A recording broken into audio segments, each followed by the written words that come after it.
saying that in certain situations, like if you get in bed with organized crime and they help you in your career, like there was always insinuations that Frank Sinatra was involved in the mob. When people think of the Rat Pack, three names almost always come to mind first: Frank Sinatra, Dean Martin, and Sammy Davis Jr. Together, they became the faces of one of the most legendary entertainment groups in American history. Their chemistry, charisma, and larger-than-life personalities turned them into cultural icons whose influence stretched far beyond music and film. Frank Sinatra, Dean Martin, Sammy Davis Jr., Peter Lawford, and way on the bottom was my name. Only tall dogs knew I was working there. But the Rat Pack was never just those three men. At different points, performers like Peter Lawford and Joey Bishop were also considered key members of the famous circle. Unlike Sinatra, Martin, and Davis, however, Lawford and Bishop never enjoyed the same lasting place in Rat Pack history. Their names gradually faded into the background, and for very different reasons. Personal conflicts, bruised egos, shifting loyalties, and broken friendships eventually pushed both men to the sidelines. Frank Sinatra got a beautiful wristwatch, and Peter Lawford got a sweater. I got a set of golf clubs. Sammy Davis Jr. got a camera, and Dean Martin got a cigarette lighter and emptied it in one gulp. It was just In Joey Bishop's case, the story is especially surprising because he once seemed like one of Frank Sinatra's closest allies. So how did a comedian who had earned Sinatra's trust and admiration end up being pushed out of one of the most exclusive circles in show business? What happened behind the scenes that transformed him from an insider into an outsider? In this video, we're taking a closer look at the remarkable rise and unexpected fall of Joey Bishop. Join us as we uncover the real reason Joey Bishop got kicked out of the Rat Pack. By the late 1950s, Joey Bishop had finally begun to achieve the breakthrough he had spent decades chasing. His road to success had been anything but easy. Since the 1930s, he had traveled from club to club, performing stand-up comedy anywhere he could find an audience. Night after night, he refined his unique style of dry humor, quick improvisation, and razor-sharp timing. While countless comedians came and went, Bishop continued grinding away, convinced that his opportunity would eventually arrive. His persistence finally paid off.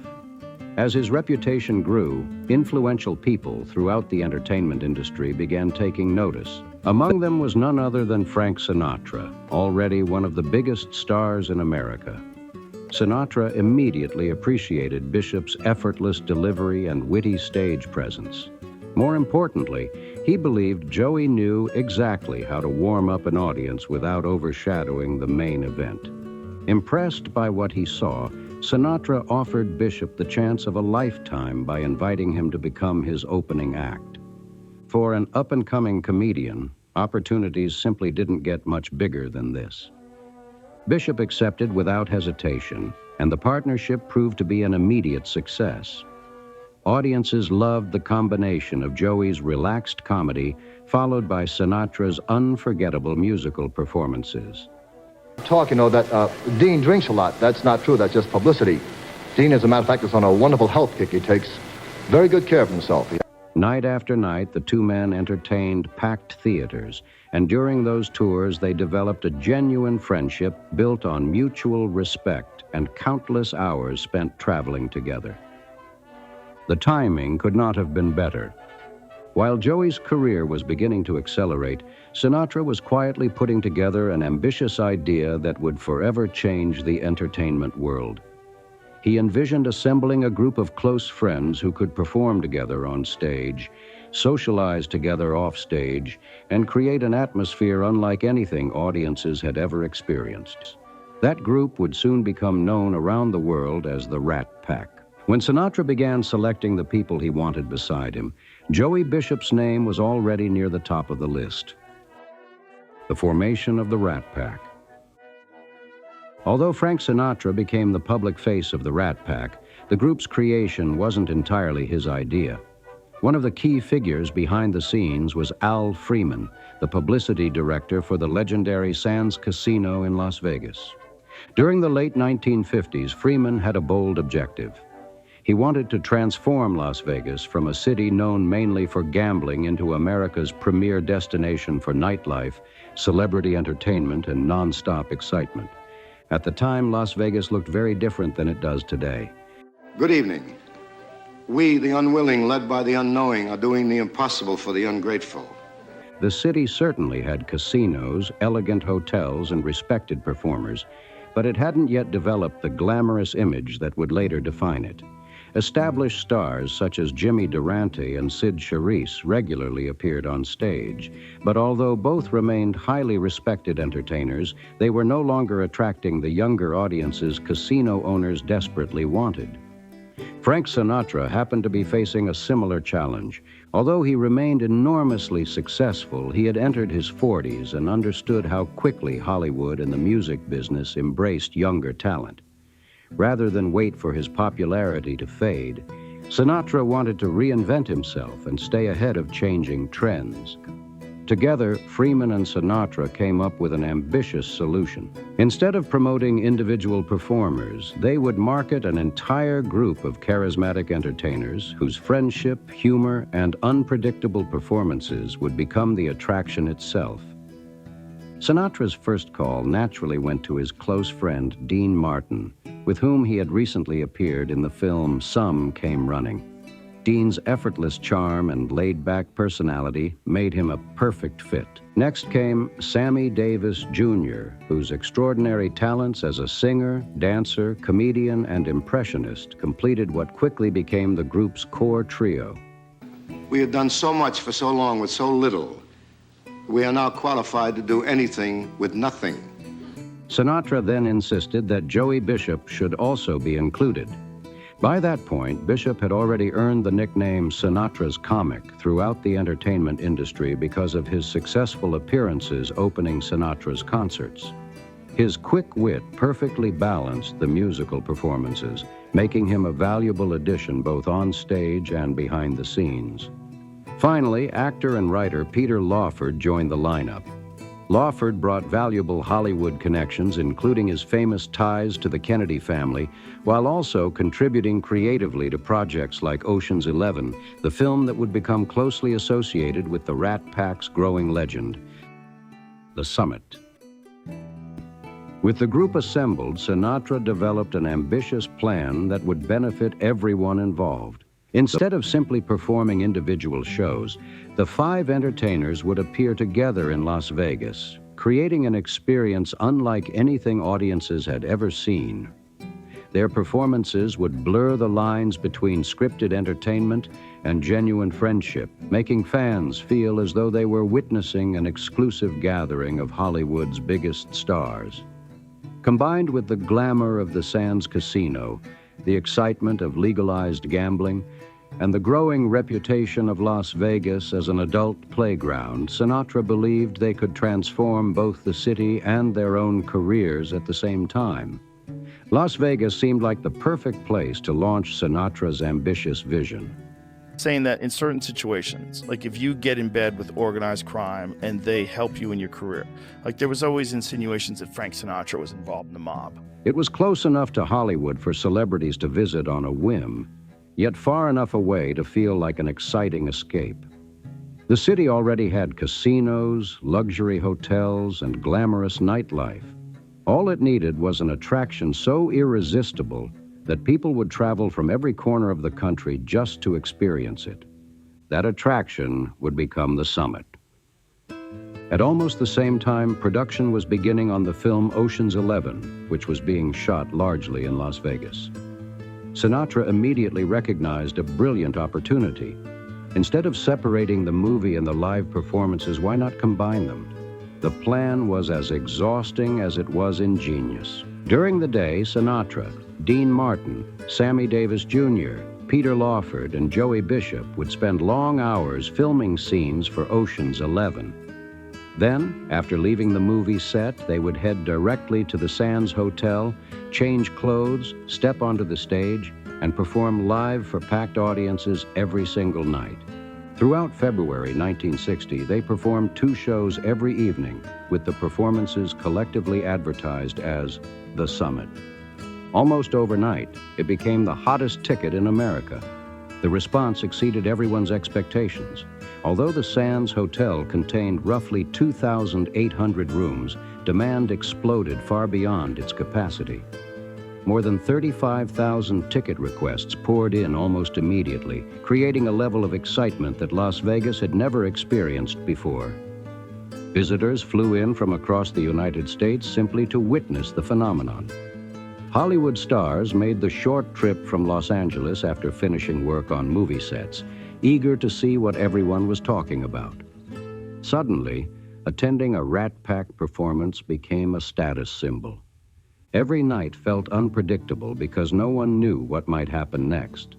And you would imagine that, like, Frank Sinatra would probably be a terrible guy to piss off because he probably can contact some people. One of the most famous moments occurred when Marilyn Monroe unexpectedly entered the showroom while Joey Bishop happened to be performing.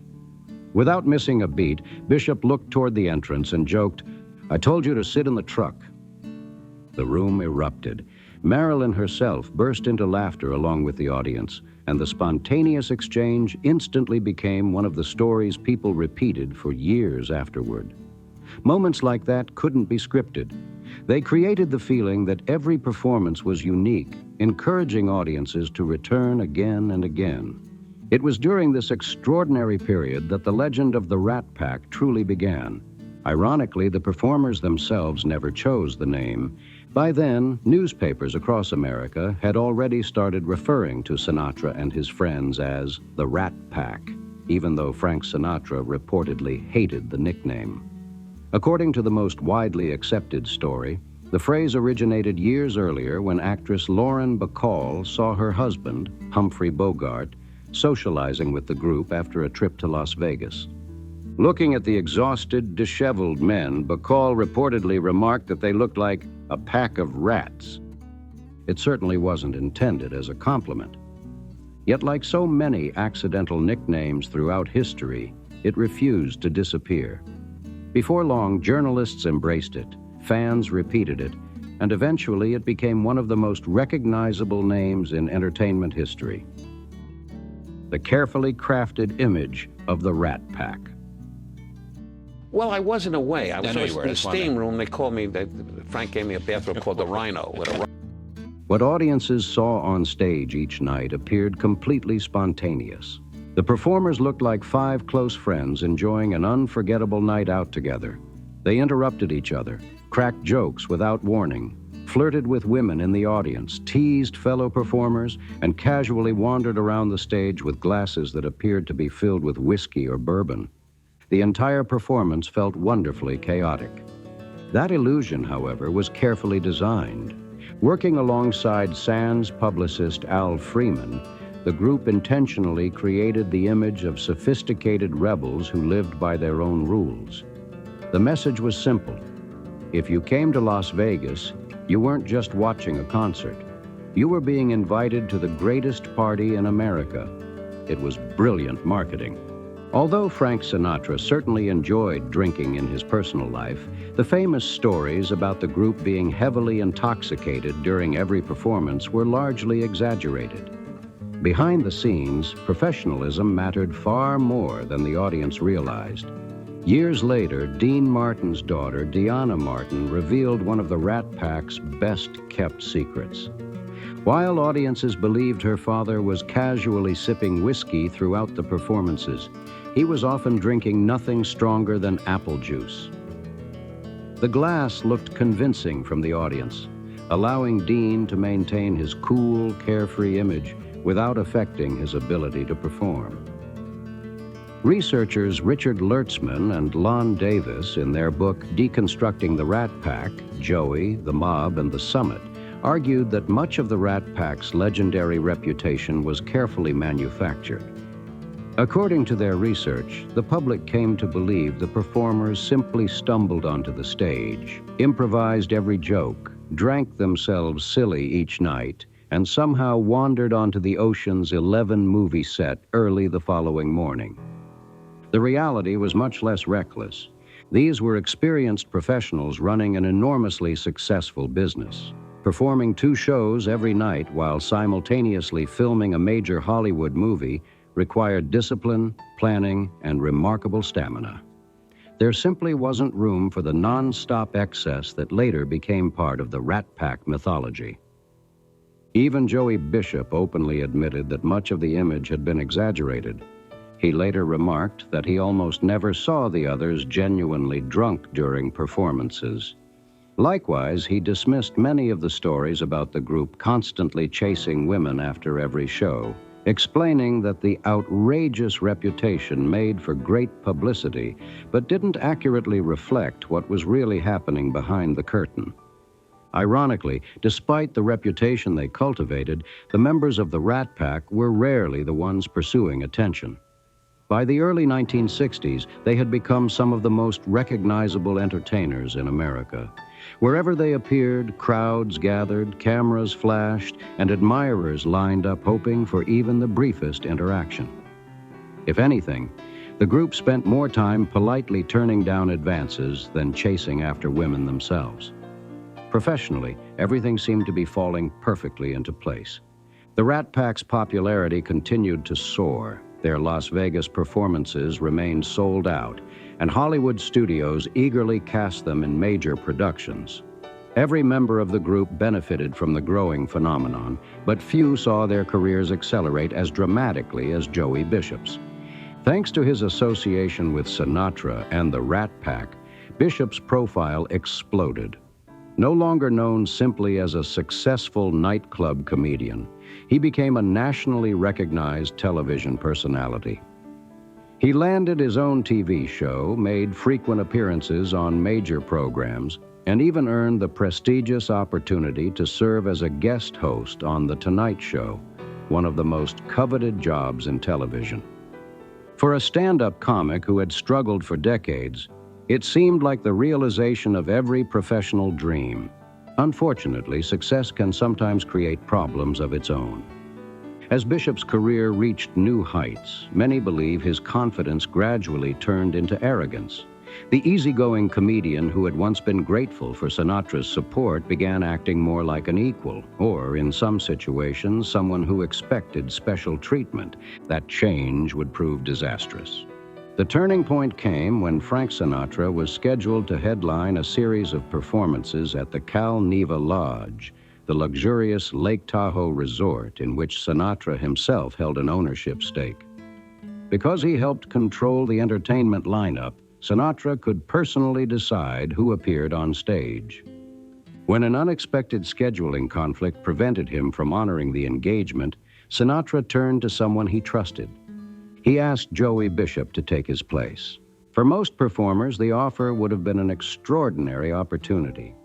Filling in for Frank Sinatra at one of his own venues meant performing before elite audiences while doing a personal favor for one of the most powerful figures in show business.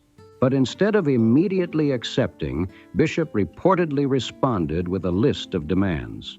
He requested $50,000 for the engagement, an enormous sum at the time, and insisted on being transported by private jet.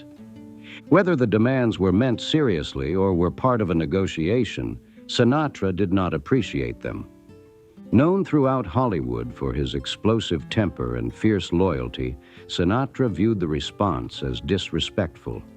According to several accounts, he didn't argue, negotiate, or try to persuade Bishop. He simply hung up the telephone.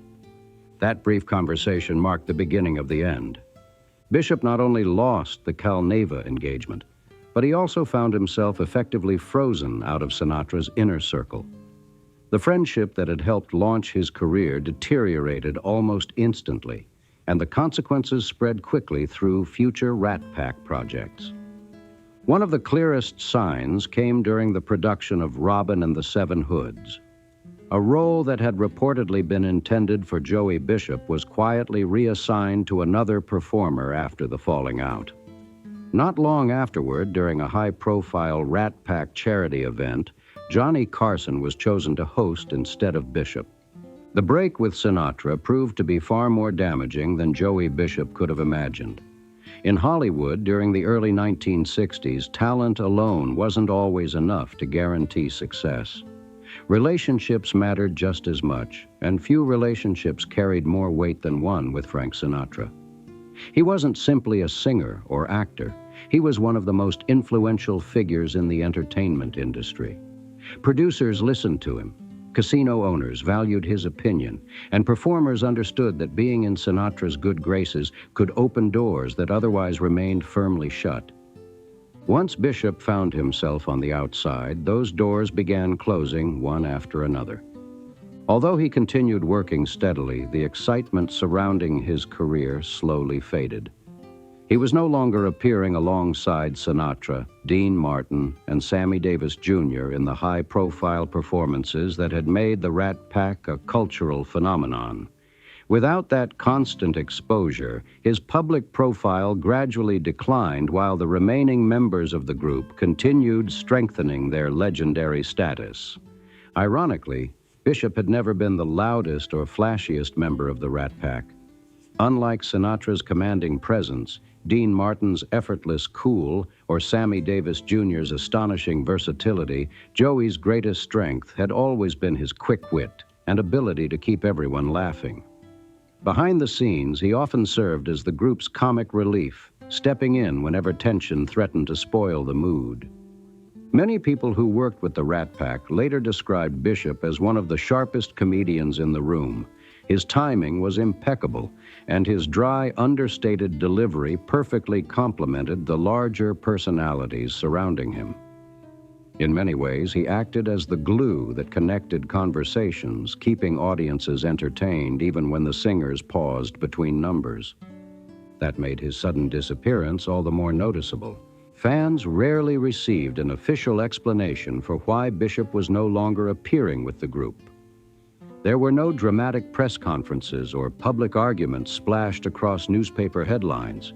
Instead, he simply stopped being included. Invitations became less frequent. Joint appearances disappeared.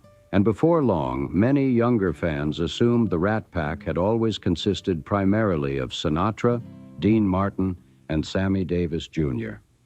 The entertainment industry moved quickly, and once someone fell out of favor, replacing them was often easier than repairing the relationship. Despite everything that had happened, Bishop rarely launched public attacks against Sinatra. He understood better than most that arguing with one of the biggest stars in America would accomplish very little. Instead, he largely focused on his own career, continuing to work in television and comedy while avoiding an open feud that might damage his reputation even further. Still, those close to the group knew the reality. The friendship that had helped launch Joey Bishop into the spotlight had never truly recovered, and with it disappeared his place in one of the most famous entertainment circles of the 20th century. Although Joey Bishop never again occupied the same position within the Rat Pack, his career was far from over. Throughout the years that followed, he remained a respected comedian, actor, and television personality. He continued making guest appearances on popular shows, hosted his own programs, and entertained audiences with the same dry wit that had first caught Frank Sinatra's attention decades earlier. Yet history has a way of simplifying complicated stories. Today, when most people picture the Rat Pack, they almost always think of the iconic trio of Frank Sinatra, Dean Martin, and Sammy Davis Jr. Peter Lawford and Joey Bishop are often remembered only as footnotes, despite the important roles they played during the group's rise.